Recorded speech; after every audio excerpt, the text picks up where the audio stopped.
दोस्तों Desert Rose Education online platform पर आपका स्वागत है।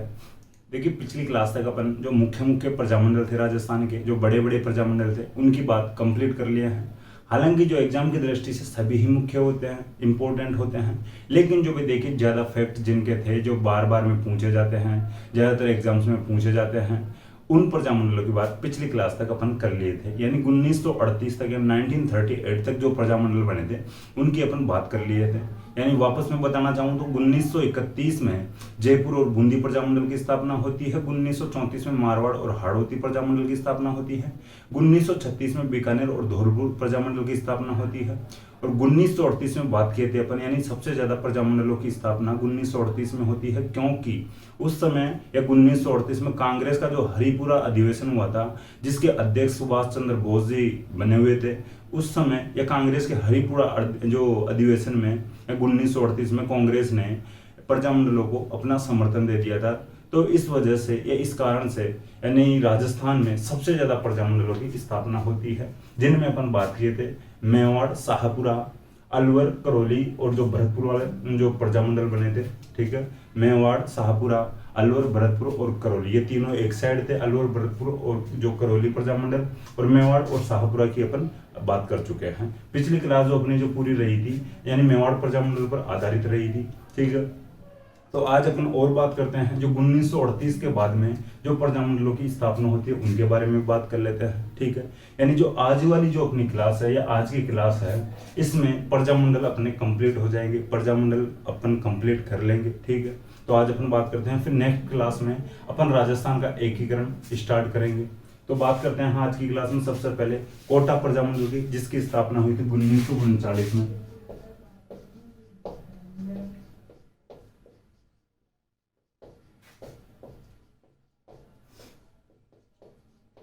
1939 में कोटा प्रजामंडल की स्थापना होती है। देखिए इसकी जो स्थापना होती है, इससे भी अब बात करते हैं, इससे जो जुड़े हुए जो कौन कौन व्यक्तित्व रहते हैं, कौन कौन व्यक्ति इससे जुड़ते हैं, कौन कौन इसकी स्थापना करते हैं, कौन इसके अधिवेशन की अध्यक्षता करता है। ठीक है, तो इनकी भी अपन बात कर लेंगे।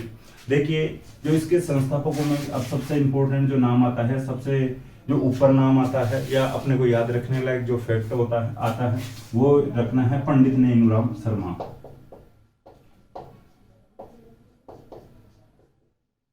और एक नाम और याद रखना है, अभिनहरी।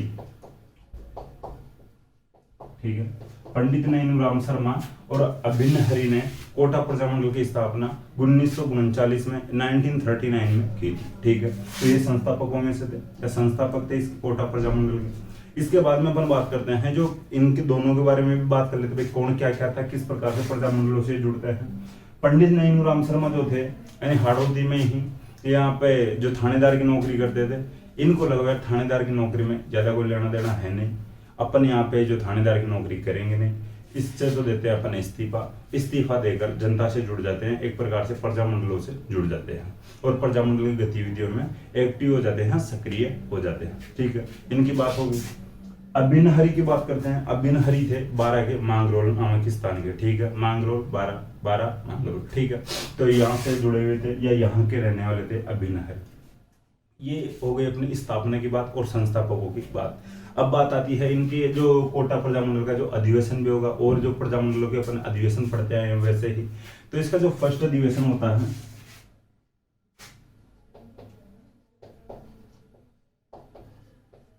देखिए जो इसका फर्स्ट अधिवेशन होता है जो होता है 1939 में। ठीक है, देखिए जो अब इसके स्थान की भी बात आ जाती है, भाई कहां पर होता है, तो 12 के मांगरोल में होता है।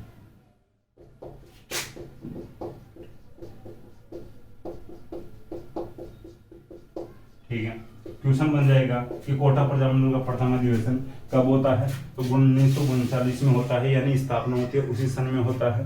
कहां पर होता है प्रथम अधिवेशन, तो 12 के मांगरोल में होता है। 12 भी आ सकता है ऑप्शन में, मांगरोल भी आ जाएगा, हालांकि ज्यादातर जो चांस बनेंगे कि मांगरोल आए ऑप्शन में। ठीक है, तो ये जो पहला अधिवेशन की बात होगी।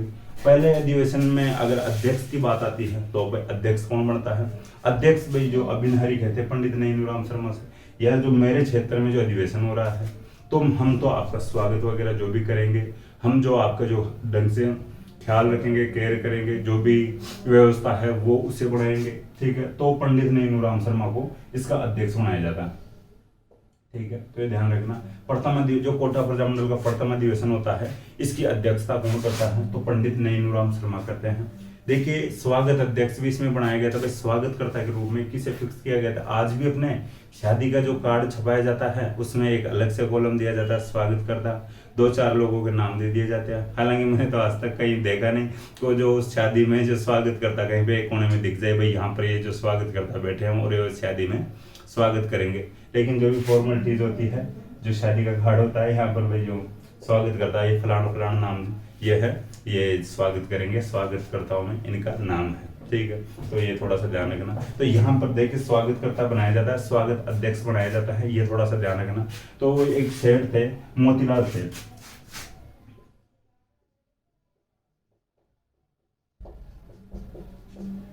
ठीक है, सेठ मोतीलाल शर्मा यानी सेठ मोतीलाल जी थे, इनको स्वागत अध्यक्ष बनाया गया था प्रथम अधिवेशन में। तो ये थोड़ा सा ध्यान रखना। ये जैन थे, ठीक है, तो सेठ मोतीलाल जी। भाई देखिए, जो जैन लोग होते हैं काफी जो दानदाता होते हैं, दान वान करते रहते हैं, मंदिर वंदिर बनवाते रहते हैं। ठीक है, तो ये सेठ थे, जैन थे मोतीलाल जी, तो इनको स्वागत अध्यक्ष बना दिया गया था। भाई आप मोतीलाल जी स्वागत करना जो भी यहाँ पे आए, ठीक है, वेलकम करना लोगों का। तो ये ध्यान रखना। अब जो प्रथम अधिवेशन 12 के मांगरोल में होता है, 1939 में होता है। इसको जो अध्यक्ष बनाए जाते हैं पंडित नैनूराम शर्मा बनाए जाते हैं और स्वागत अध्यक्ष बनाए जाते हैं सेठ मोतीलाल जी जैन बनाए जाते हैं। ये बात हो गई, ये बात आपके समझ में आ गई होगी। अब बात आती है दूसरा अधिवेशन, जो सेकंड जो अधिवेशन पे अब कहाँ पे किया जाए, अपने को सेकंड अधिवेशन भी करना है। इससे पहले मैं थोड़ी आपको बात बता दूं। एक दिन जो पंडित नैनूराम शर्मा जी अपने घर के बाहर सो रहे थे, बरामदे में सो रहे थे, नींद ले रहे थे, आराम कर रहे थे। ठीक है, भाई प्रजामंडल की गतिविधियों से भाई थोड़ा बहुत टाइम निकाल के भाई यार आराम भी जरूरी है। अब घटना तो ये हुई कि एक दिन सोते सोते कहीं कोई मर्डर कर गया। ठीक है, पंडित नैनूराम शर्मा का मर्डर कर गया, कोई अज्ञात लोग मर्डर कर देते हैं। तो एक प्रकार से आपको ध्यान रखना है, पंडित नैनूराम शर्मा का प्रथम अधिवेशन के बाद में मर्डर हो गया था। ठीक है, अब जो सारी जिम्मेदारी आती है वो किसके ऊपर आ जाती है? अबिन हरी के कंधों पर आ जाती है। भाई अबिन हरी जो भी गतिविधि में जो सक्रिय रहेंगे, कुछ भी जो प्रजामंडल से संबंधित कोई भी गतिविधि करना है, कोई भी सभा वगैरह जो भी करना है, कोई भी डिसीजन लेना है, तो बड़े नेताओं में से बसते कौन है? अबिन हरी बसते हैं। सारी जिम्मेदारी अबिन हरी के कंधों पर आ जाती है। तो दूसरा अधिवेशन भी करना है इनको, तो दूसरा अधिवेशन किया जाता है और इसमें अध्यक्ष बनाए जाते हैं अबिन हरी।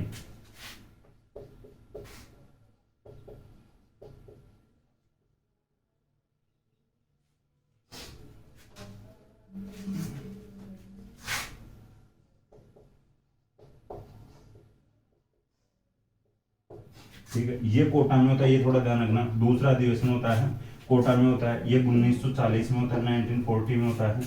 इसके जो अध्यक्ष बनाए जाते हैं, ये बनाए जाते हैं अबिन हरी।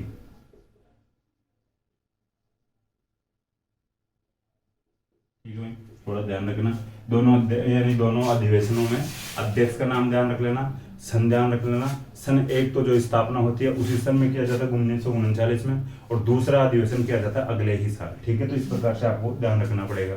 जो दूसरे अधिवेशन की अध्यक्षता करते हैं अबिन हरी, पहले अधिवेशन की अध्यक्षता करते हैं नैनूराम शर्मा जी। पहले अधिवेशन के बाद में नैनूराम शर्मा जी का मर्डर कर दिया गया था, अज्ञात लोगों के द्वारा हत्या कर दी गई थी। ठीक है, ये बात हो चुकी है।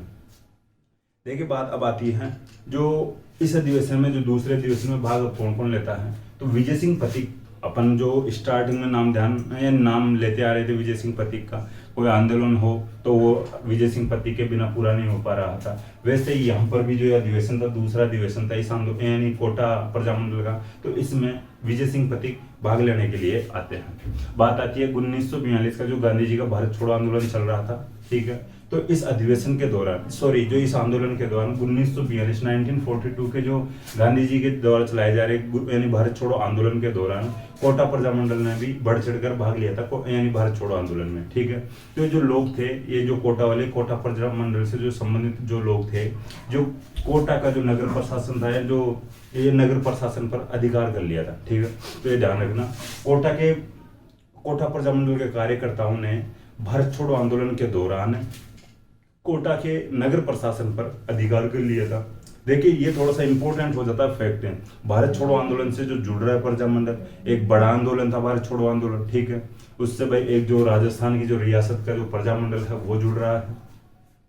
भारत छोड़ो आंदोलन के यानी से जुड़ रहा है, तो अब क्वेश्चन बनेगा एग्जाम में कि कौन से प्रजामंडल के कार्यकर्ताओं ने भारत छोड़ो आंदोलन के दौरान वहां के पर नगर प्रशासन पर अधिकार कर लिया था। तो फिर ऑप्शन में आएगा एक तो कोटा और फिर 3 अदर ऑप्शन आ जाएंगे। ठीक है, तो आपको कोटा करना होगा उस समय।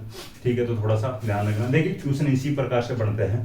और इम्पोर्टेंट प्रजामंडल जो इम्पोर्टेंट जो आंदोलन है भारत छोड़ो आंदोलन, उससे अगर कोई प्रजामंडल जुड़ रहा है तो वो भी इम्पोर्टेंट रहेगा, क्वेश्चन बनना उस जाहिर सी बात है। ठीक है, अब आगे बात करते हैं कि यहाँ पे कोटा में कोई कॉलेज था, तो कॉलेज की जो छात्राएं थी, जो बालिकाएं थी, ठीक है, तो भाई नारी शक्ति वो भी दिखा रही थी इस दौरान, जो प्रजामंडल के दौरान। तो कोटा जो कॉलेज की छात्राओं ने रामपुरा जो पुलिस स्टेशन पर कब्जा कर लिया था। ठीक है, यानी अधिकार कर लिया था। कब्जे का मतलब आप नहीं समझो। ठीक है, हालांकि सब लोग समझते हो जमीनों पर जो कब्जा किया जाता है। ठीक है, देखिए जो छात्राएं हैं ये रामपुरा जो पुलिस स्टेशन है यहाँ पर अधिकार कर लेते हैं। इस पुलिस स्टेशन पर जो भी ये जो शक्ति प्रदर्शन के लिए आते हैं अधिकार करके, तो ये थोड़ी ना कुछ जो पुलिस अधिकारी भी जो छात्राएं पढ़ जाएगी, ये ऐसा कुछ नहीं होता है। यह शक्ति प्रदर्शन के दौरान, शक्ति प्रदर्शन करने के दौरान जो उसको घेर लेती है, कोई भी जो संस्था होती है, कोई भी जो उनका टारगेट होता है, ठीक है, प्रदर्शनकारियों का, तो घेर के भाई जो वहाँ की जो व्यवस्था है उसको थोड़ी सी अव्यवस्थित कर देती है भाई, यानी गवर्नमेंट तक बात पहुंचाने के लिए। अब यहाँ पे थोड़ी सी बात आपको समझने लायक है, या जो पिछली वाली बातों को वापस माइंड में थोड़ी सी जगाने की बात आती है कि अपन पढ़े थे हुरडा सम्मेलन 1734 में होता है। देखिए उस समय हुरडा सम्मेलन का जो निर्णय लिया गया था कि वर्षा ऋतु के बाद में यानी रामपुरा में युद्ध किया जाएगा, ठीक है, मराठों के खिलाफ। हालांकि वो जो भी निर्णय था वो बाद में उस पर पानी फिर जाता है, कोई जो यानी लोग आते नहीं है। ठीक है, आमेर वाले शासक आते हैं, अपन पहले बात कर चुके हैं हुरडा सम्मेलन की। तो ये देखिए थोड़ा सा जोड़ के देखा करो, यानी पिछले वाली जो बात से रिलेटेड बात कोई आ जाती है तो पिछले वाली जो बात हो वापस पूरी खंगाल लिया करो। ठीक है, उससे थोड़ा सा ये फर्क पड़ता है कि अपने को पिछली वाली बात सही तरीके से यानी याद रह जाती है, और जो प्रेजेंट में अपने सामने जो भी कोई मैटर चल रहा है, जो भी कोई अपने टॉपिक चल रहा है, वो भी क्लियर से हो जाता है। हाँ भाई ये वो पर रामपुरा है, उस रामपुरा जो वहां पर जो थाना पड़ता था वहां पर यानी कोटा प्रजामंडल के दौरान जो बालिकाओं या जो छात्राओं के द्वारा यानी उस स्टेशन पर, पुलिस स्टेशन पर अधिकार कर लिया गया था। तो यहाँ पर जो पहले भी भाई कोई हुरडा सम्मेलन हुआ था उसका निर्णय लिया गया था कि यहाँ पर वर्षा ऋतु के बाद में जो रामपुरा वाले क्षेत्र में या रामपुरा के मैदान में यानी युद्ध किया जाएगा। ठीक है, तो इस प्रकार से जो बातें सही तरीके से याद रह जाती है। अब बात आती है आगे और अपन करते हैं, ये किशनगढ़ प्रजामंडल की करेंगे अपन। ये कोटा प्रजामंडल है, ये कंप्लीट हो चुका है। वापस कोटा प्रजामंडल की बात बताऊं, 1939 में इसकी स्थापना होती है, यानी पंडित नैनूराम शर्मा और अबिन हरि इसकी स्थापना करते हैं। इसके जो प्रथम अधिवेशन होता है, इसके जो अध्यक्ष रहते हैं पंडित नैनूराम शर्मा रहते हैं। प्रथम अधिवेशन जो 12 के मांगरोल में किया जाता है 1939 में, और जो दूसरा अधिवेशन होता है 1940 में कोटा में होता है। इसके जो अध्यक्ष बनते हैं अबिन हरि बनते हैं। ठीक है, और देखिए ये बातें हुई है। और जो 1942 का जो भारत छोड़ो आंदोलन था उस दौरान कोटा के कार्यकर्ताओं ने कोटा के नगर प्रशासन पर अधिकार कर लिया था, और जो छात्राओं ने रामपुरा पुलिस स्टेशन पर अधिकार कर लिया था। ठीक है, अब बात आती है किशनगढ़ प्रजामंडल की। किशनगढ़ प्रजामंडल की स्थापना भी 1939 में होती है, 1939 में स्थापना होती है। इसके लिए अपने को संस्थापक नाम ध्यान रखना, ओनली इसकी ज्यादा फैक्ट नहीं है किशनगढ़ प्रजामंडल के।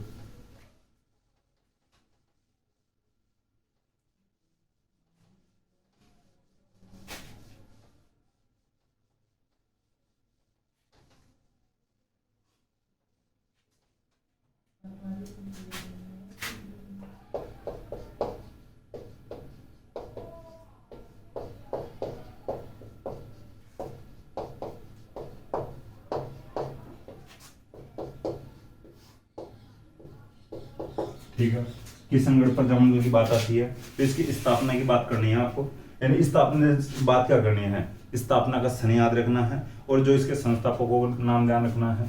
एक का नाम आता है कांति चंद चौथाणी, जिनको कुछ जगह पर क्रांति चंद भी लिखा जाता है या क्रांति चंद भी आपको मिल जाएगा। तो क्रांति चंद चौथाणी, और एक जमान शाह है।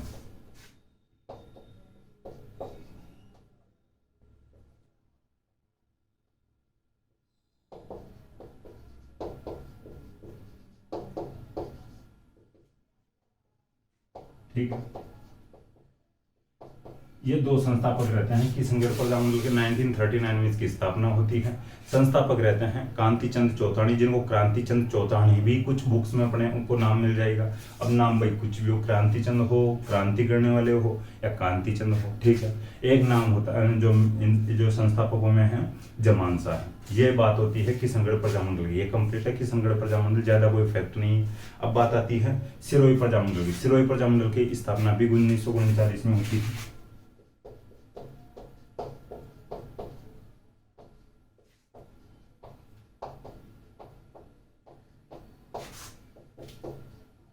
ठीक है। तो सिरोही प्रजामंडल से जो जुड़ी हुई जो और बातें हैं, जो फैक्ट हैं, उनकी भी अपन बात करते हैं। तो सिरोही प्रजामंडल का भी ध्यान रखना, स्थापना होती है 1939 में, 1939 को। देखिए इसके जो संस्थापकों की अपन बात करें तो इंपॉर्टेंट नाम आ जाता है, उनसे जुड़े हुए और भी कुछ क्वेश्चन बन जाते हैं एग्जाम में। तो गोकुलभाई भट्ट है, ठीक है। संस्थापकों में इनका जो इंपॉर्टेंट नाम आता है गोकुलभाई भट्ट के द्वारा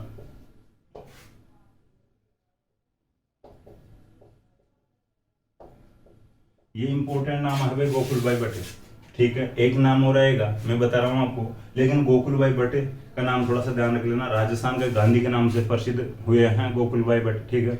देखिए सिरोही प्रजामंडल की बात कर रहे हैं अपन, तो संस्थापकों की बात कर रहे हैं। गोकुलभाई भट्ट इसके संस्थापक हैं, और एक जो संस्थापक है वर्दी शंकर त्रिवेदी, ये भी थोड़ा सा ध्यान रख लेना।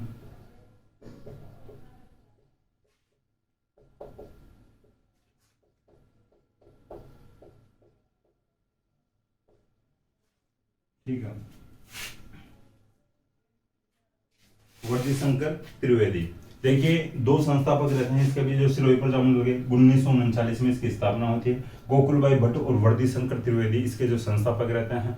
गोकुलभाई भट्ट को राजस्थान का गांधी के नाम से जाना जाता है। एक इंपॉर्टेंट और फैक्ट बता रहा हूं मैं आपको, इसकी जो स्थापना होती है बॉम्बे, जो सिरोही प्रजामंडल की, इसकी स्थापना होती है बॉम्बे में।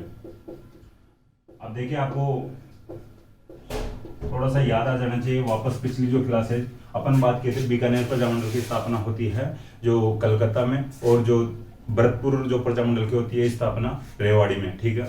तो भरतपुर प्रजामंडल की स्थापना रेवाड़ी में, बीकानेर प्रजामंडल की स्थापना कलकत्ता में, और सिरोही प्रजामंडल की स्थापना बॉम्बे में होती है, ठीक है। चार प्रजामंडलों की स्थापना खुद की रियासत से बाहर होती है, खुद रियासत से बाहर होती है। एक प्रजामंडल आगे आएगा तो मैं उसका भी आपको बता दूंगा, ठीक है।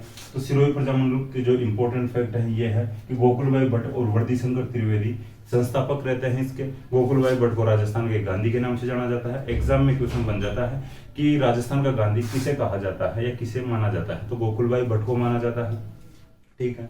बॉम्बे में इसकी स्थापना होती है। बात अब और करते हैं। देखिए सिरोही उस समय की, यानी तत्कालीन समय की बात कर रहा हूं मैं, यानी जब प्रजामंडल बन रहे थे, तो इस समय बात यह है कि भाई जो सिरोही जो था, ये जो बॉम्बे के बॉर्डर पर था, ठीक है, यानी गुजरात सीमा पर था एक प्रकार से। देखिए जो गुजरात वाला जो क्षेत्र था और जो बॉम्बे वाला जो, यानी अभी वर्तमान में जो महाराष्ट्र वाला जो क्षेत्र है, उस समय या जो तत्कालीन समय में बॉम्बे प्रांत कहलाता था, ठीक है। तो वर्तमान में जो महाराष्ट्र है और गुजरात है, ये दो संयुक्त रूप से बॉम्बे प्रांत कहलाते थे। तो इसकी जो राजस्थान की जो सीमा बॉम्बे प्रांत से टच होती थी, एक प्रकार से बॉम्बे प्रांत से अड़ती थी, बॉम्बे प्रांत से मिलती थी, ठीक है। किसी प्रकार से आपको समझ में आ गया होगा। तो देखिए कालांतर में या आजादी के बाद में, आजादी के समय यानी मराठियों के लिए अलग से महाराष्ट्र बना दिया गया और गुजरातियों के लिए अलग से गुजरात का गठन कर दिया गया, ठीक है। तो ये थोड़ा सा आपको ध्यान रखना चाहिए। तो देखिए यहाँ पर बॉम्बे प्रेसिडेंसी लगती थी और उस समय सिरोही यहाँ की सीमा टच करता था, ठीक है। तो ये जो फैक्ट थे ये मैं आपको बता दिया। देखिए वर्तमान में अब गुजरात वाला जो एरिया है, जो सीमा है, राजस्थान से टच होती है। उस समय में गुजरात और जो महाराष्ट्र वाला जो क्षेत्र था, एक ही संयुक्त रूप से एक ही क्षेत्र में माना जाता था, एक ही क्षेत्र में आता था। तो उस क्षेत्र का नाम था बॉम्बे प्रांत, बॉम्बे प्रेसिडेंसी लगती थी, ठीक है। तो आपको ये सिरोही वाली जो प्रजामंडल की बात भी पता चल गई होगी, सही तरीके से समझ में आ गई होगी। स्थापना इसकी बॉम्बे में होती है। भाई जो सीमा पर था, तो भाई थोड़ा सा साइड में ही तो जाना पड़ रहा है। आज अपन जो महाराष्ट्र में जाए या मुंबई में जाए तो थोड़ा सा थोड़ी सी प्रॉब्लम आती है, ठीक है, दूरी ज्यादा है। लेकिन उस समय तो जो गुजरात वाला जो क्षेत्र था और जो महाराष्ट्र वाला जो क्षेत्र था, ये बॉम्बे प्रांत कहलाता है। अब इधर भाई राजस्थान आ गया, तो ये राजस्थान वाला, और जो बॉम्बे आज इधर बॉम्बे में, जो बॉम्बे वाले जो आज राजस्थान में। तो इस प्रकार से था भाई जो भी ज्योग्राफिकल जो कंडीशन थी, ठीक है। अब देखिए आगे अपन बात करते हैं एक और प्रजामंडल की, तो कुशलगढ़ प्रजामंडल की बात करेंगे, ठीक है। तो कुशलगढ़ प्रजामंडल की भी थोड़ी सी बात जानने की कोशिश करेंगे। देखिए जो अभी प्रजामंडल है, ज्यादा बड़े बड़े या ज्यादा फैक्ट नहीं इनके, ठीक है। अपन ज्यादा से ज्यादा क्या बात किए हैं, सिरोही में जो संस्थापकों की बात किए हैं, जो गुजरात वाला जो मैटर था, जो महाराष्ट्र वाला था, ये ज्यादा है। प्रजामंडल की दृष्टि से भाई क्या इंपॉर्टेंट हो सकता है, बस बात यहाँ पे ये आ रही थी कि बॉम्बे में इसकी स्थापना होती है। तो बॉम्बे में जब स्थापना हो रही है तो उस संदर्भ में फिर अपने को थोड़ी सी जो सीमा वाली, जो बॉर्डर वाली जो बात करनी पड़ेगी, ठीक है। तो इसके बाद में तो और तो जो प्रजामंडलों की बात किए हैं, ज्यादा संस्थापकों की बात किए हैं, ठीक है भाई। संस्थापक कौन रहते हैं इनके, और जो कोटा जो प्रजामंडल के दौरान अधिवेशनों की बात की, ठीक है। कुशलगढ़ प्रजामंडल की अब बात आती है तो 1942 में इसकी स्थापना होती है।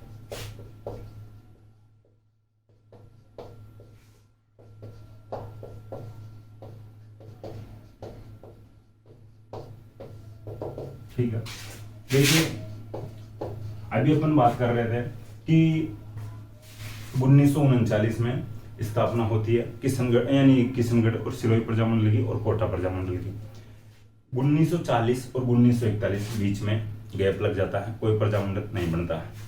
वैसे अपन पहले भी पढ़ते हैं, 31 के बाद में 34 में होता है, 34 के बाद में 36 में, और 36 के बाद में 38 में, ठीक है। फिर 39, फिर जो 42 में बन रहा है कुशलगढ़ प्रजामंडल, ठीक है। तो देखिए 1942 में स्थापना होती है कुशलगढ़ प्रजामंडल की। इसके जो संस्थापक है वो, उनका नाम ध्यान रख लेना, भंवरलाल निगम। एक ही बंदा है बस संस्थापक इसका,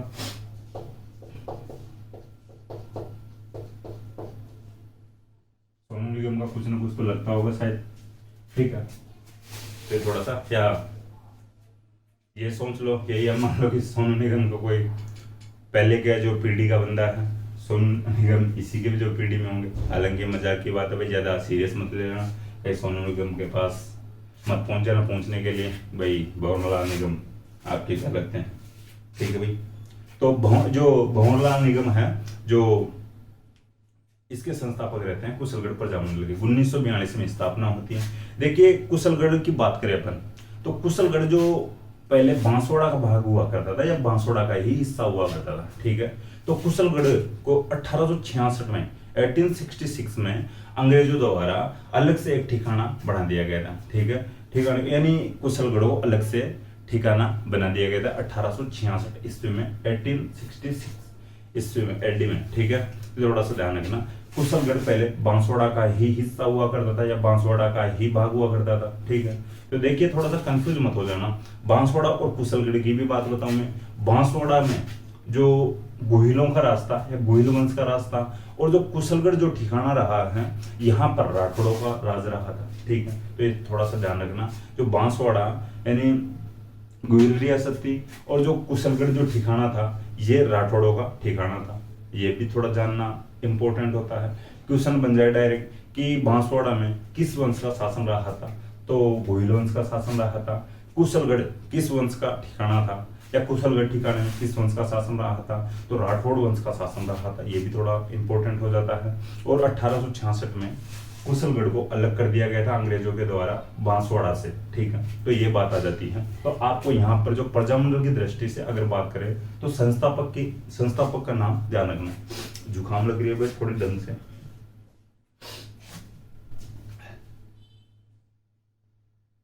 देखिए अब बात आती है और आगे जो प्रजामंडलों की स्थापना होती है, तो प्रजामंडलों की बात आती है तो कुशलगढ़ की अपन जैसे ही बात कर रहे हैं, तो साथ साथ बांसवाड़ा प्रजामंडल की बात कर ले तो थोड़ा ठीक रहेगा। अलग अलग कैसे बात करें थोड़ा समझने में सहूलियत रहेगी। तो यानी बांसवाड़ा प्रजामंडल की स्थापना होती है अगले ही साल 1943 में, 1943 में, ठीक है।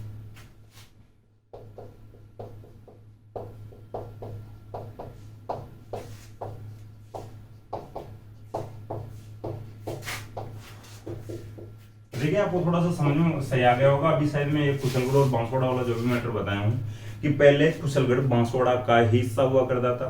1866 में अंग्रेजों के द्वारा कुशलगढ़ को अलग से ठिकाना बना दिया गया, अलग से ठिकाने की यानी स्थापना कर दी गई अंग्रेजों के द्वारा। यानी कुशलगढ़ ठिकाने में राठौड़ वंश का शासन रहा था, और जो बांसवाड़ा था ये गुहिल वंश की रियासत थी। ठीक है, थोड़ा ये समझने के लिए इंपॉर्टेंट होता है। ठीक है, वैसे अपन बात कर रहे हैं आगे वापस जो बांसवाड़ा की, तो बांसवाड़ा जो प्रजामंडल की स्थापना होती है 1943 में, 1943 में। इसके जो संस्थापकों की बात याद रखनी है, तो संस्थापकों में भूपेंद्र नाथ त्रिवेदी की बात आती है। ठीक है,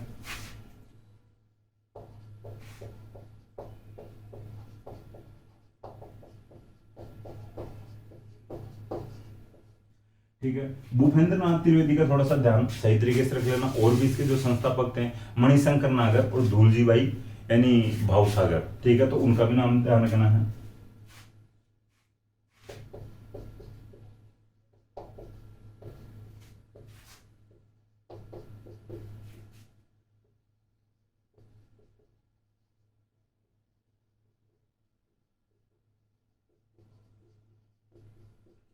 देखिए, ये जो संस्थापक रहते हैं तीनों लोग इसके बांसवाड़ा प्रजामंडल के, भूपेंद्र नाथ त्रिवेदी यानी मणिशंकर नागर और धूलजी भाई भावसागर। ठीक है, ये बात हो चुकी है संस्थापकों की। और स्थापना की, स्थापना कब होती है 1943 में होती है। और जो इसके संस्थापक रहते हैं यानी भूपेंद्र नाथ त्रिवेदी, मणिशंकर नागर और धूलजी भाई भावसागर। ठीक है, इससे थोड़ी सी जुड़ी हुई बात करें अपन भूपेंद्र नाथ त्रिवेदी से, तो भूपेंद्र नाथ त्रिवेदी ने एक जो समाचार पत्र निकाला था। ठीक है, जो संग्राम नामक समाचार पत्र, जो साप्ताहिक समाचार पत्र होता था, इसको ये प्रकाशित करते हैं बॉम्बे से। ठीक है, तो भूपेंद्र नाथ त्रिवेदी का एक साप्ताहिक अखबार आता था। यह साप्ताहिक अखबार यानी प्रकाशित होता था, और वो बॉम्बे से प्रकाशित होता था। उस अखबार का, उस न्यूज़पेपर का, उस समाचार पत्र का नाम था संग्राम नामक समाचार पत्र। तो भूपेंद्र नाथ त्रिवेदी का ये अखबार था।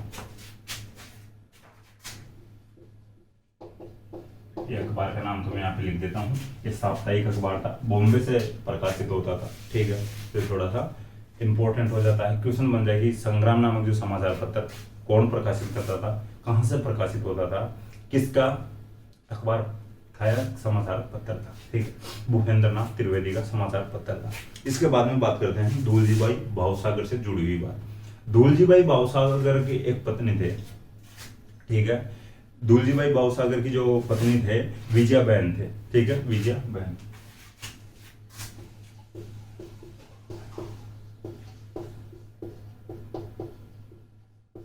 ठीक है, धूलजी भाई भावसागर की जो पत्नी थे विजया बहन, इन्होंने एक जो समिति बनाई थी, एक मंडल बनाया था। ठीक है, महिला मंडल।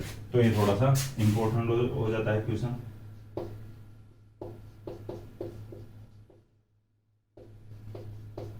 कि महिला मंडल की स्थापना किस प्रजामंडल के दौरान होती है, तो कुशलगढ़ यानी बांसवाड़ा प्रजामंडल के दौरान होती है महिला प्रजामंडल यानी महिला मंडल की स्थापना। महिला मंडल की स्थापना बांसवाड़ा प्रजामंडल के दौरान कौन करते हैं, विजया बहन। ठीक है, तो इस प्रकार से क्वेश्चन बन सकते हैं। आगे और अपन बात करें तो ये हो चुकी है यानी बांसवाड़ा प्रजामंडल की। देखिए, जो ये विजया बहन थे, इन्होंने विधवा विवाह किया था उस समय में भी। तो थोड़ा सा ध्यान रखना भाई, जो इस प्रकार जो कुरीतियों को मिटाने की कोशिश कर रहे थे ये भी, कि विधवा विवाह को प्रोत्साहित किया जाना चाहिए। तो ध्यान रख लेना थोड़ा बहुत। अब बात आती है आगे डूंगरपुर प्रजामंडल की। डूंगरपुर जब प्रजामंडल की स्थापना होती है 1944 को, 1 अगस्त 1944 को। ठीक है, 1 अगस्त 1944 को स्थापना की जाती है। 1 अगस्त 19 यानी 1 अगस्त का भी मैं थोड़ा सा आपको जो फैक्ट है वो बताने की कोशिश करता हूँ। 1 अगस्त 1920 को यानी तिलक जी का निधन हुआ था। ठीक है, बाल गंगाधर तिलक जिनका 1 अगस्त 1920 को निधन होता है। तो उनकी जो पुण्यतिथि मनाई जाएगी, तो उनकी पुण्यतिथि यानी पुण्यतिथि पर 1 अगस्त 1944 को इस जो डूंगरपुर प्रजामंडल की स्थापना कर दी जाती है या की जाती है।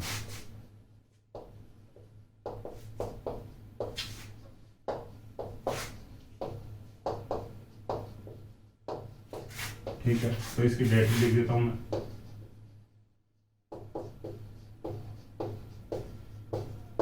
ठीक है, डूंगरपुर प्रजामंडल की स्थापना 1 अगस्त 1944 को की जाती है।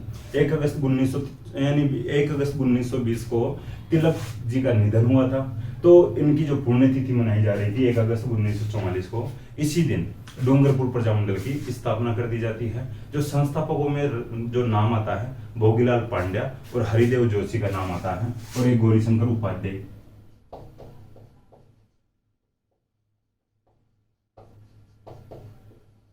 अब आपको कमेंट बॉक्स में ऐड करना चाहिए कि भोगीलाल पांड्या को और कोई नाम से भी जाना जाता है। देखिए ये जो साथ साथ इस प्रकार के जो ब्रैकेट में लिख लिया करो, जो इनको अन्य नामों से जाना जाता है, तो उनको भी थोड़ा सा ध्यान रख लिया करो।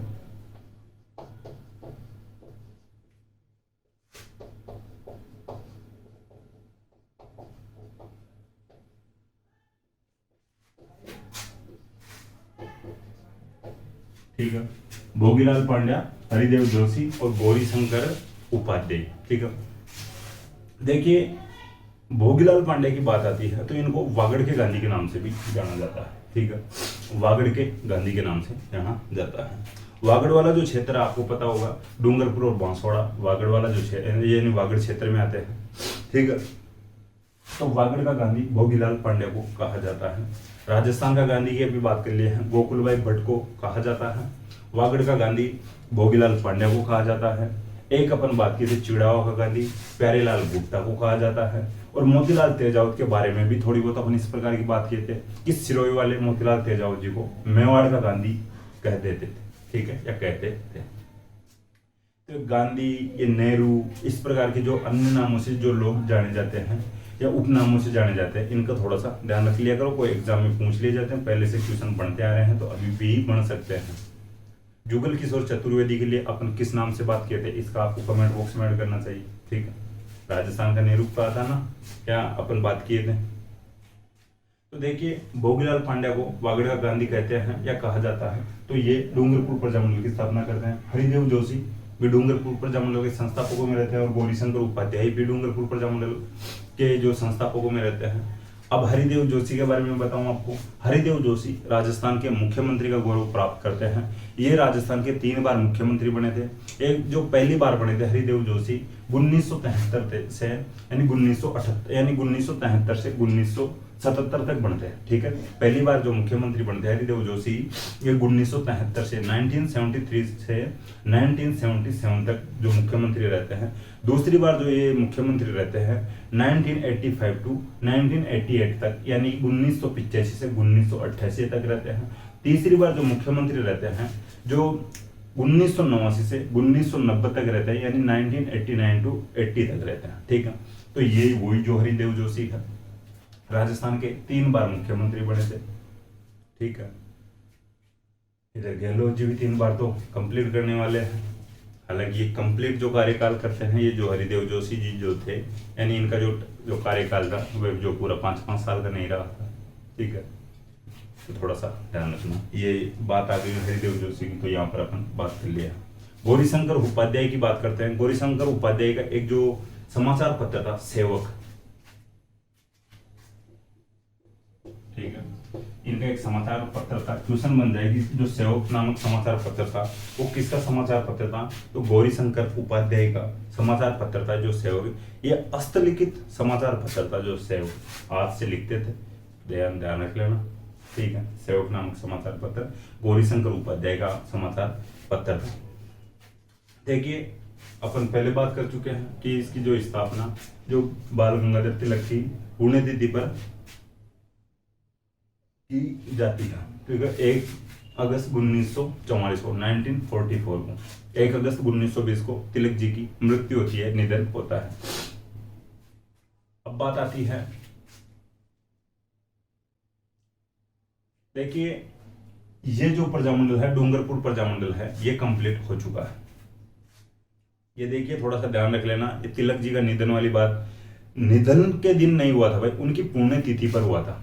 ठीक है, जो अपन बरसी मनाते हैं, डेथ एनिवर्सरी बोल सकते हैं, उस दिन हुआ था, न कि मृत्यु वाले दिन हुआ था। जो इनके जो पुण्यतिथि मनाई जा रही थी उस दिन हुआ था, यानी जो इनका निधन तो हुआ था 1920 में हुआ था। 1 अगस्त 1920 को तिलक जी का निधन हुआ था। इनकी जो पुण्यतिथि मनाई जा रही थी 1944 में, तो उस पुण्यतिथि पर इसकी स्थापना हुई थी डूंगरपुर प्रजामंडल की 1 अगस्त 1944 को। अब आगे और बात करते हैं। भाई देखिए डूंगरपुर प्रजामंडल की बात है तो डूंगरपुर के जो राजा थे लक्ष्मण सिंह, तो डूंगरपुर के जो राजा लक्ष्मण सिंह ने स्कूलें बंद करवा दी। भाई इस प्रकार से जो प्रजामंडल बना रहे हैं भाई इनका विरोध किया। यह भागवार गुजरी डूंगरपुर के राजा के माइंड से ये बात कि भाई यार इस प्रकार से कैसे ये प्रजामंडल बना सकते हैं अपने रियासत में। तो डूंगरपुर के राजा लक्ष्मण सिंह ने यानी यहाँ पर स्कूलें बंद करवा दी।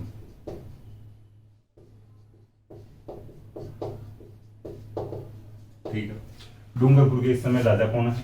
लक्ष्मण सिंह है। तो लक्ष्मण सिंह ने स्कूलें बंद करवा दी। स्कूलें बंद करवा दी तो भाई गांव वाले जो विरोध में आ जाते हैं।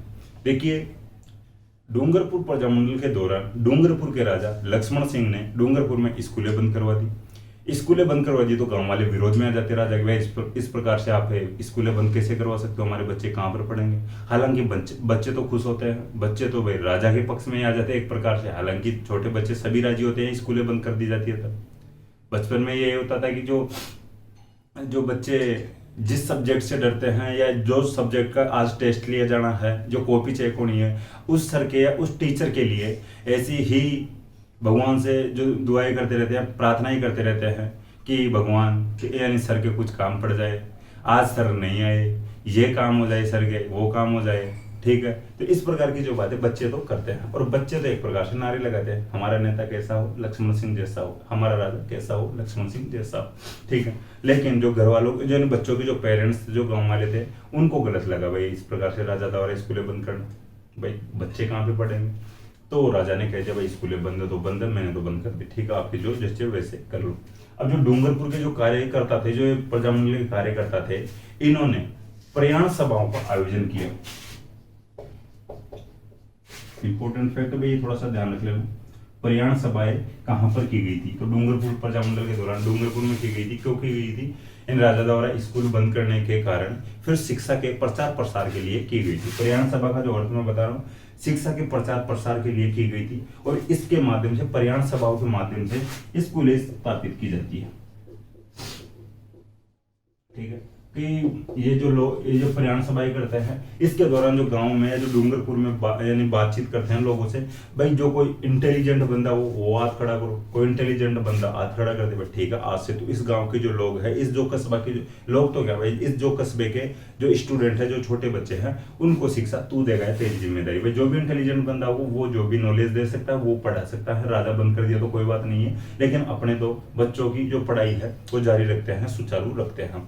तो इस प्रकार जो प्रयाण सभाओं के द्वारा छोटे छोटे स्कूल स्थापित किए गए गांव में, और वो जो भी वहाँ के जो इंटेलिजेंट जो बंदे होते थे, जो इंटेलिजेंट जो टीचर वगैरह जो होते हैं, वो इन लोगों यानी इन जो छोटे स्टूडेंट्स हैं, जो वहाँ के जो स्टूडेंट्स हैं, जो स्कूल में जाते थे, जो बच्चे हैं, उनको शिक्षा देते हैं। ठीक है, ये बात आपको समझ में आ गई होगी। अब स्कूलें स्थापित कर दी गई प्रयाण सभाओं के द्वारा। ये बात भी राजा के मंत्रियों को, राजा को गलत लगी, भाई यार अपने स्कूल बंद कर दिए और ये लोग तो खुद ही यानी स्कूलें खोल लिया और इनकी तो चल भी अच्छे से रही है। अब क्या किया जाए? तो राजा द्वारा एक्शन लिया गया कि राजा के मंत्री स्कूलों में आते हैं और एक जो स्कूल पढ़ती है वहां पर आते हैं, अपन पढ़ते हैं रास्तापाल घटना।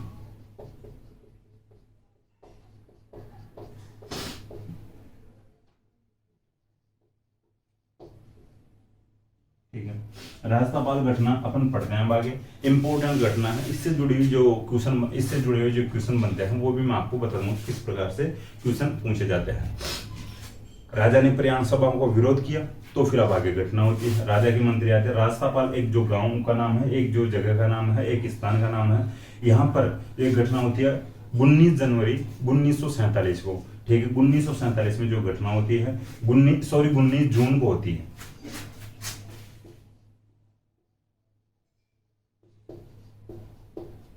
ठीक है, अब जो राजा के मंत्री यहाँ पर आते हैं, रास्तापाल में जो स्कूल चल रही थी, और कहते हैं जो वहाँ पर जो टीचर लोग थे, जो वहाँ के जो इंटेलिजेंट जो लोग हैं वहाँ पर पढ़ा रहे थे बच्चों को, तो टीचर हो गए एक प्रकार से, तो कहते हैं भाई आपको स्कूल बंद करनी चाहिए, राजा का ऑर्डर है, सरकार का ऑर्डर है। तो मंत्रियों को जो टीचर थे ये मना करते, भाई हम तो खुद चला रहे हैं स्कूलों को और हम बंद नहीं करेंगे। राजा ने स्कूलों को बंद कर दी तो हमारे बच्चे तो पढ़े कैसे न कैसे।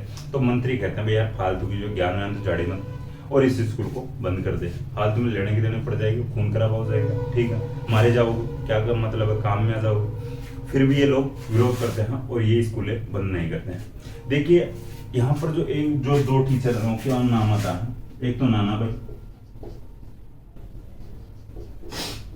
और एक सेंगाबाई, और एक नाम आता है कालीबाई का। ये टीचर नहीं थी भाई, कालीबाई जो थी, जो टीचर नहीं थी, ये स्टूडेंट थी।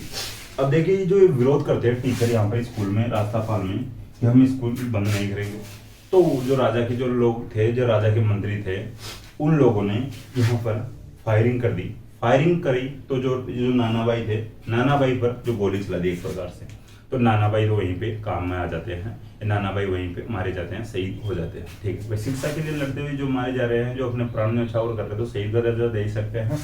तो नानाबाई यहाँ पर गोली से शहीद हो जाते हैं। ठीक है, बात आती है सेंगाबाई की। सेंगाबाई भी भाई विरोध कर रहा था, तो सेंगाबाई को क्या किया गया, इन राजा के मंत्रियों के द्वारा सेंगाबाई के दोनों हाथ बांधे गए, इन दोनों हाथों को बांध के, और जो मंत्री थे अपनी गाड़ी के पीछे, जो भी घोड़ा गाड़ी थी कुछ भी थी, उस गाड़ी के पीछे बांध लेते हैं और घसीटते हैं। ठीक है, अब देखिए आप भी एक बार सोच सकते हो, ऐसे किसी को बांध के और रोड पे या रास्ते में घसीटा जाए तो उसके क्या हाल हो जाए। नानाबाई तो मारे जाते हैं, सेंगाबाई को घसीटा जाता है। और अब ये क्या करते हैं आगे, यानी रास्ते में जो घसीट रहे थे सेंगाबाई को, तो जो भील बालिका थी, मेधावी बालिका थी, जो कालीबाई उसका नाम था, वो अपने खेत से आ रही थी। इसके हाथ में जो अपन बोलते हैं दांतड़ी बोलते हैं, जो फसल काटने का जो हथियार होता है, ठीक है, जो भी औजार होता है, एक प्रकार से हथियार तो क्या ही बोल सकते हैं, औजार बोल सकते हैं।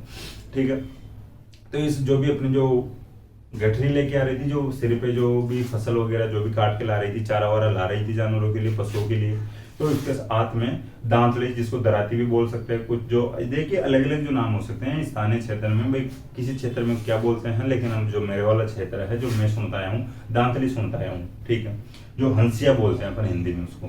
ठीक है, तो उस जो हाथ में, कालीबाई के हाथ में जो हंसियां या जो दांतली थी, ये जल्दी से अपनी जो गठरी को तो साइड में डालती हैं, और उस दांतली से, उस दराती से जो सेंगाबाई के जो हाथ बांधे जा रहे, यानी हाथ बांध रखे थे, उस रस्सी को काटने की कोशिश करते हैं।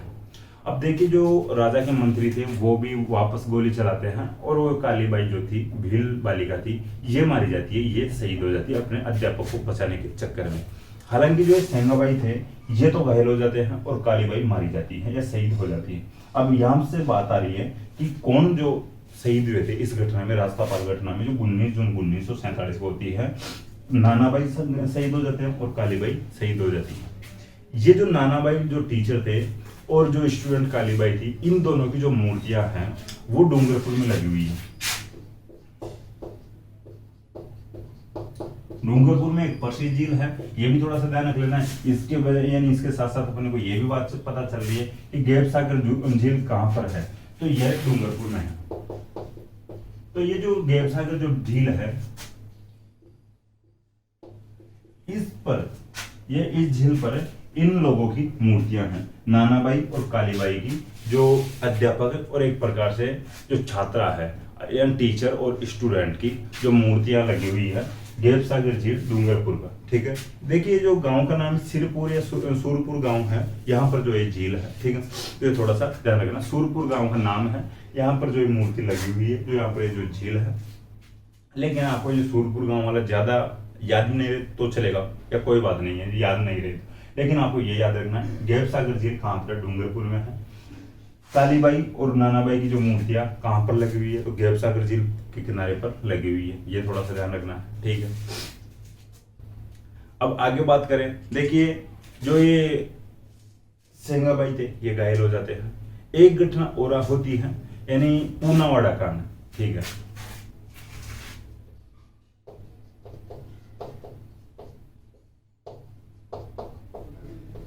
ठीक है, तो डूंगरपुर प्रजामंडल के दौरान ही एक ये घटना में थी पूनावाड़ा कांड। देखिए पूनावाड़ा कांड मई 1947 में होता है। ठीक है, मई 1947 में।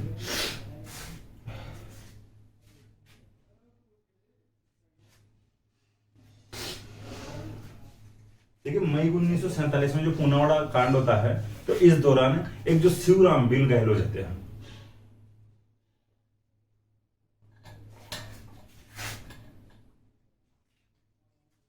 ठीक है, जो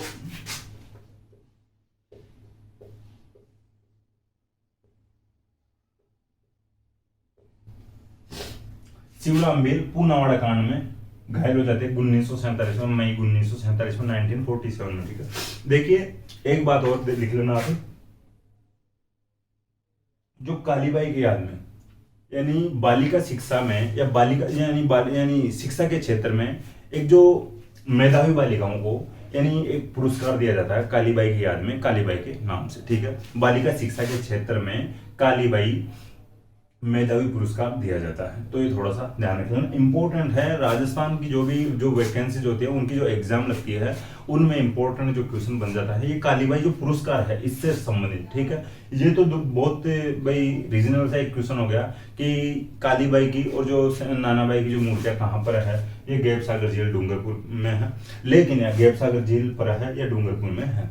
लेकिन ये जो कालीबाई भील पुरस्कार है या कालीबाई पुरस्कार दिया जाता है, इसके लिए पूछा जाता है ये किस क्षेत्र में दिया जाता है, तो बालिका शिक्षा के क्षेत्र में दिया जाता है। ठीक है, तो ध्यान रखना। वापस में एक बार बात बताऊं आपको कि जो डूंगरपुर प्रजामंडल के दौरान एक घटना हुई थी 19 जून 1947 को, रास्तापाल घटना होती है तो एक स्कूल में होती है। ठीक है, राजा के द्वारा स्कूलें बंद करने के बाद में जनता के द्वारा प्रयाण सभाओं के माध्यम से स्थानीय लोगों के द्वारा जो स्कूल खोली जाती है, जो स्कूल खोले जाते हैं, ये स्कूलों की स्थापना की जाती है।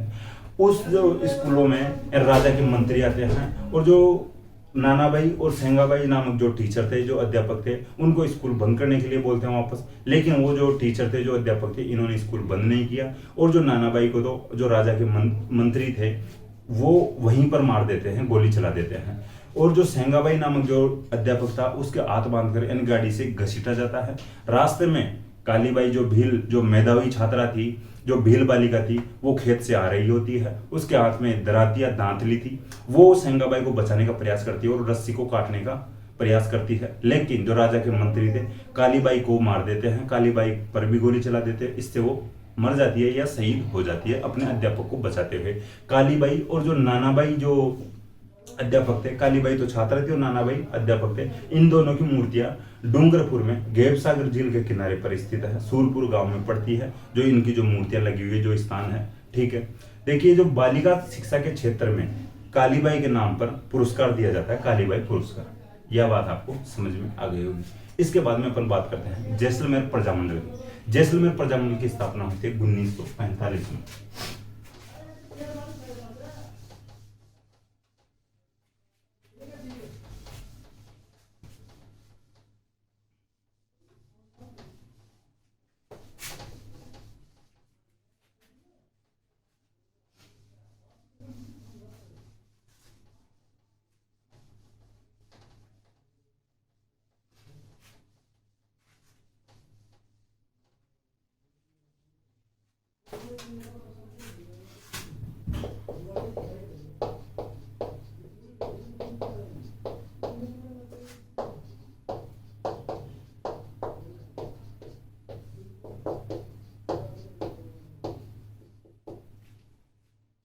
ठीक है, जैसलमेर प्रजामंडल की अपन बात करते हैं। स्थापना इसकी होती है 1945 में।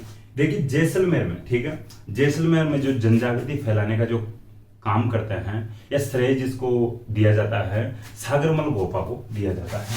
सागरमल गोपा की अपन पहले भी बात कर चुके हैं। ठीक है, तो जैसलमेर में जनजागृति फैलाने का श्रेय जो दिया जाता है सागरमल गोपा को दिया जाता है। देखिए इसके जो संस्थापक रहते हैं, जो जैसलमेर प्रजामंडल के जो संस्थापक रहते हैं, मीठालाल व्यास रहते हैं। मीठालाल जी, भाई आप प्रजामंडल के जो स्थापना करो, और मीठालाल जी मीठी मीठी बातें करते होंगे, लोगों को लुभावनी बातें करते होंगे लोगों के साथ, तो मीठालाल जी जैसलमेर प्रजामंडल की स्थापना करते हैं। लेकिन जैसलमेर में जनजागृति फैलाने का जो श्रेय दिया जाता है सागरमल गोपा को दिया जाता है। ठीक है, प्रजामंडल की जो स्थापना की जाती है जोधपुर में की जाती है, ये थोड़ा सा ध्यान रखना। वापस वही बात आ गई कि अपन पहले से बात करते आ रहे हैं, जो दूसरी रियासतों में दूसरी जगह पर यानी रियासत से बाहर जिस प्रजामंडल की स्थापना करते आ रहे हैं उनके अलग से अपन बात करते आ रहे हैं, या उनसे रिलेटेड क्वेश्चन भी पूछा जाता है या क्वेश्चन भी बनता है। ठीक है, तो फिर बात अपन कर लेते हैं। बीकानेर प्रजामंडल की स्थापना होती है कलकत्ता में, और जो भरतपुर प्रजामंडल की होती है रेवाड़ी में, और जो सिरोही प्रजामंडल की होती है, जो भी अपन बात किए हैं, बॉम्बे में होती है, और जैसलमेर प्रजामंडल की स्थापना होती है जो जोधपुर में होती है। ठीक है, क्वेश्चन बन जाएगा कि जैसलमेर प्रजामंडल की स्थापना कहाँ पर होती है, तो जोधपुर में होती है 1945 में। मीठालाल व्यास इसके जो संस्थापक रहते हैं, जो सागरमल गोपा को जैसलमेर में जनजागृति फैलाने का श्रेय दिया जाता है। ठीक है, इसके बाद में आगे और अपन बात करें तो देखिए, रघुनाथ सिंह का एक संगठन था माहेश्वरी नवयुवक मंडल।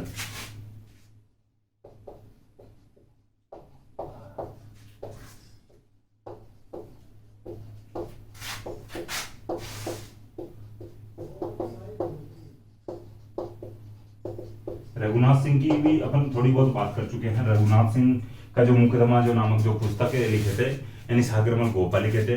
रघुनाथ सिंह के मित्र थे सागरमल गोपा। तो रघुनाथ सिंह इस दौरान में देखिए, थोड़ा सा ध्यान रखना, यानी रघुनाथ सिंह जो थे, इन्होंने जो ये माहेश्वरी नाम जो युवा मंडल नामक जो नवयुवक मंडल जो है, ये संगठन में आया था, माहेश्वरी नवयुवक मंडल, रघुनाथ सिंह। ठीक है, थोड़ा सा ध्यान रखना, देखिए समझने लायक बातें होती है। सरकार इनको गिरफ्तार करती है, रघुनाथ सिंह को सरकार इनको गिरफ्तार कर लेती है। तो फिर सागरमल गोपा की अपने एक बात की थी भाई, इन्होंने पुस्तक लिखी थी रघुनाथ सिंह का मुकदमा।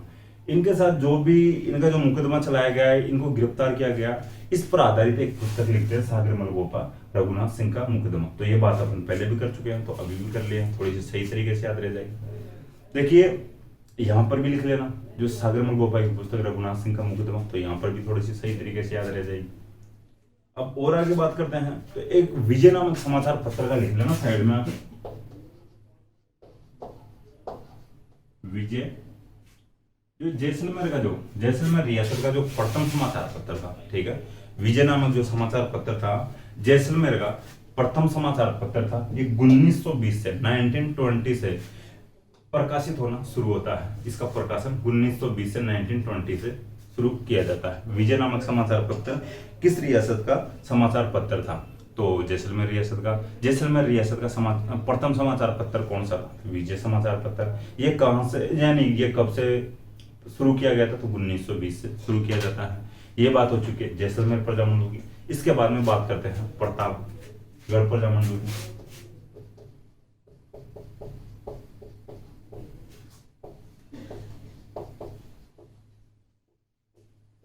ठीक है, देखिए प्रतापगढ़ जो प्रजामंडल की स्थापना होती है, ये भी 1945 में होती है, तो ये आप लिख लेना। जैसलमेर की 1945 में हो रही है, प्रतापगढ़ की 1945 में हो रही है। ठीक है, तो इससे पहले अपन पढ़े थे, यानी डूंगरपुर प्रजामंडल, वो 1944 में होती है उसकी स्थापना, डूंगरपुर प्रजामंडल की। ठीक है, 1947 में जो अपन घटनाएं पढ़े थे डूंगरपुर प्रजामंडल के दौरान, रास्तापाल घटना और पूनावाड़ा का। ठीक है, इसके बाद में जैसलमेर प्रजामंडल की बात कर ले, 1945 में स्थापना होती है। मीठालाल व्यास संस्थापक रहते हैं। इसके बाद में अपन बात कर रहे हैं प्रतापगढ़ प्रजामंडल की। तो प्रतापगढ़ प्रजामंडल की स्थापना होती है 1945 में। इसके दो संस्थापक रहते हैं, जो यानी चुन्नीलाल प्रभाकर और जो अमृतलाल यानी पाइक।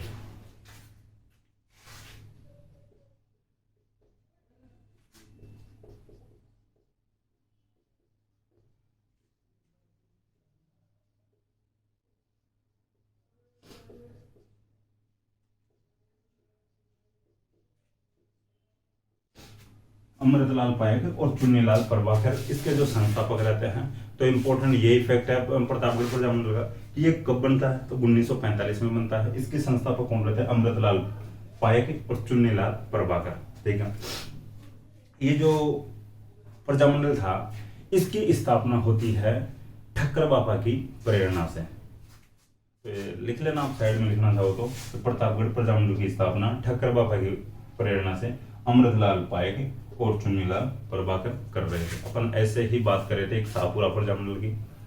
ठीक है, वर्मा जी की प्रेरणा से जो शाहपुरा प्रजामंडल की स्थापना होती है।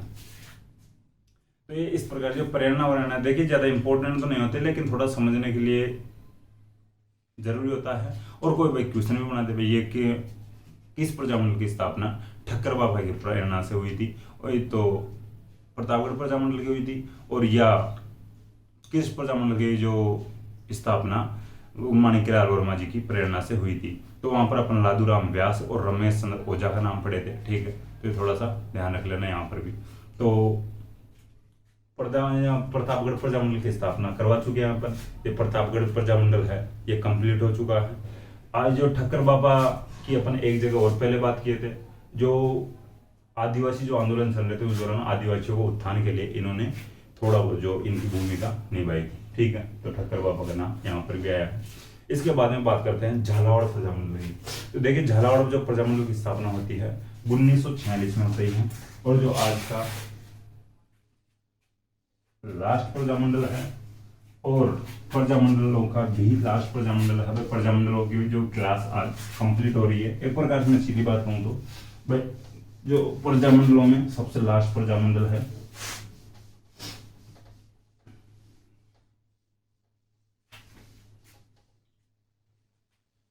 झालावाड़ प्रजामंडल को कंप्लीट करें। आज की क्लास को यहीं कंप्लीट करते हैं अपन। झालावाड़ प्रजामंडल और देख लेते हैं, फिर नेक्स्ट क्लास में अपन राजस्थान का एकीकरण या इंटीग्रेशन पढ़ेंगे, ठीक है।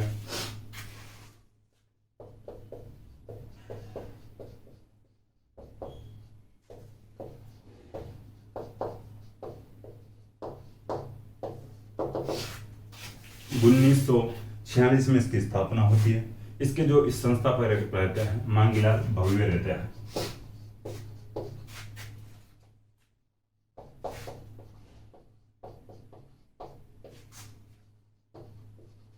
ठीक है, झालावाड़ प्रजामंडल की स्थापना होती है 1946 में, और इसके जो संस्थापक रहते हैं मांगीलाल भव्य रहते हैं। ये जो प्रजामंडल था झालावाड़, इसकी जो यानी स्थापना होती है पंडित नैनूराम शर्मा की प्रेरणा से होती है, ठीक है। तो आप लिख लेना झालावाड़ प्रजामंडल की जो स्थापना पंडित नैनूराम शर्मा की प्रेरणा से होती है। जो मांगीलाल भव्य इसके संस्थापक रहते हैं, ठीक है। पंडित नैनूराम शर्मा की बात मैं आपको वापस बताने की कोशिश करूं।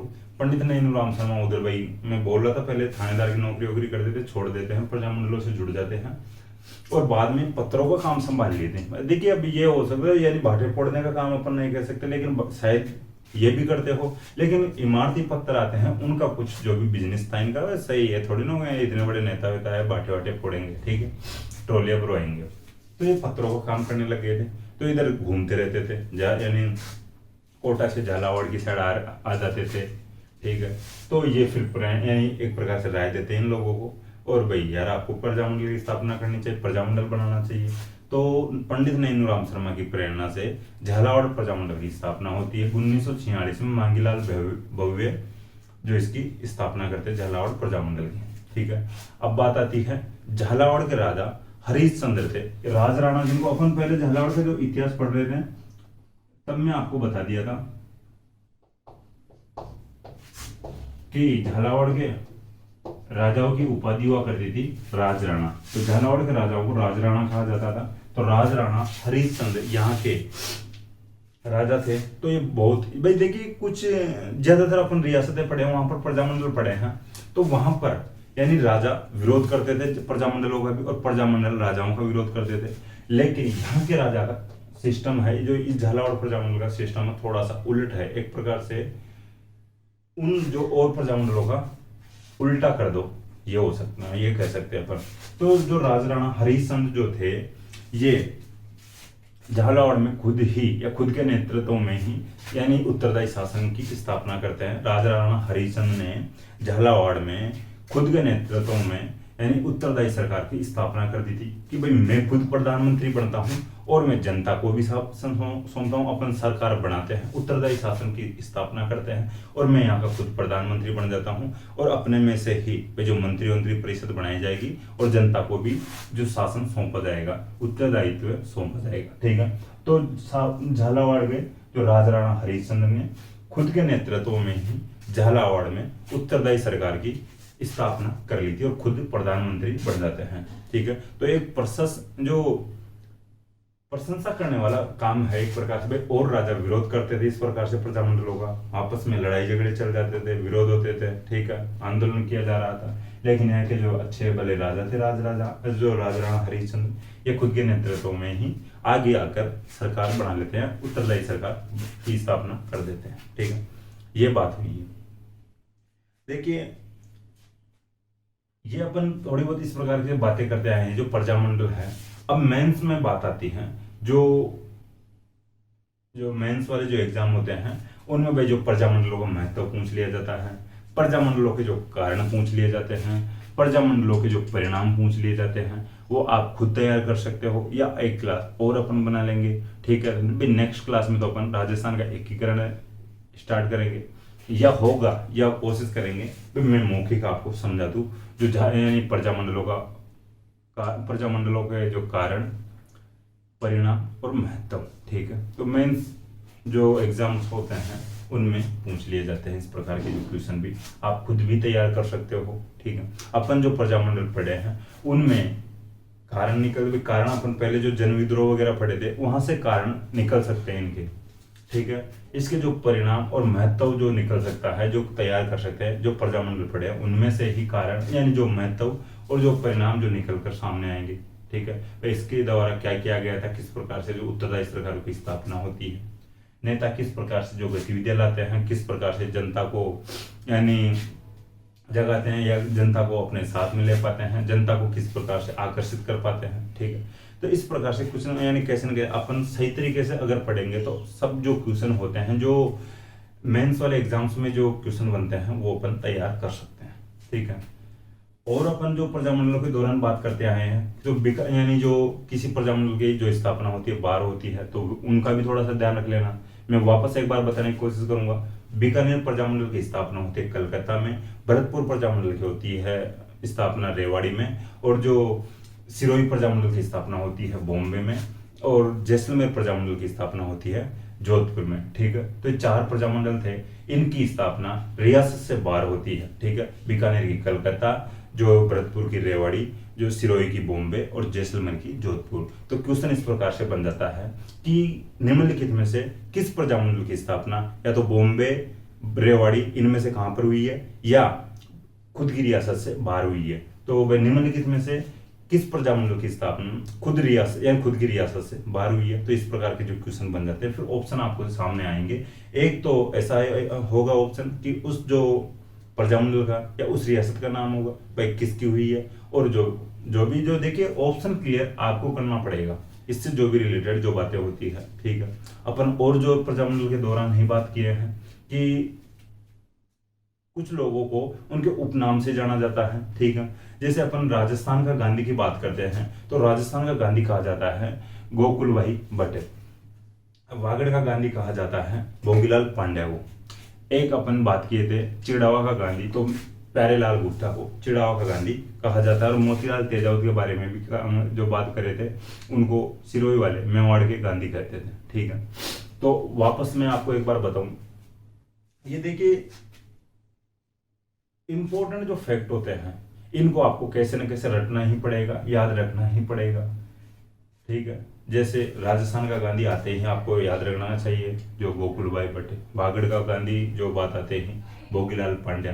ठीक है, वापस मैं एक बार आपको बताऊं कि जैसे बीकानेर जो प्रजामंडल की स्थापना होती है कलकत्ता में होती है, जो भरतपुर प्रजामंडल की स्थापना रेवाड़ी में होती है, सिरोही प्रजामंडल की स्थापना बॉम्बे में होती है, जैसलमेर प्रजामंडल की स्थापना जोधपुर में होती है। वैसे ही अपन प्रजामंडल के दौरान जो कुछ व्यक्तियों के जो प्रमुख नेताओं की बात किए थे जिनको उपनामों से भी जाना जाता है, जो राजस्थान का गांधी के नाम से जाना जाता है, गोकुल भाई भट्ट को जाना जाता है, वागड़ का गांधी यानी भोगीलाल पांड्या को जाना जाता है, और चिड़ावा का गांधी प्यारेलाल गुप्ता को कहते हैं या कहा जाता है, और मोतीलाल तेजावत को भी सिरोही वाले मेवाड़ का गांधी के नाम से जानते थे, मेवाड़ का गांधी कहते थे। तो ये इंपॉर्टेंट जो फैक्ट है एग्जाम में पूछ लिए जाते हैं कि किस व्यक्ति को इस उपनाम से जाना जाता था या किस प्रजामंडल की स्थापना रियासत से बाहर हुई थी। ठीक है, तो अपन आगे या नेक्स्ट क्लास में अपन बात करेंगे राजस्थान के एकीकरण की। Thank you.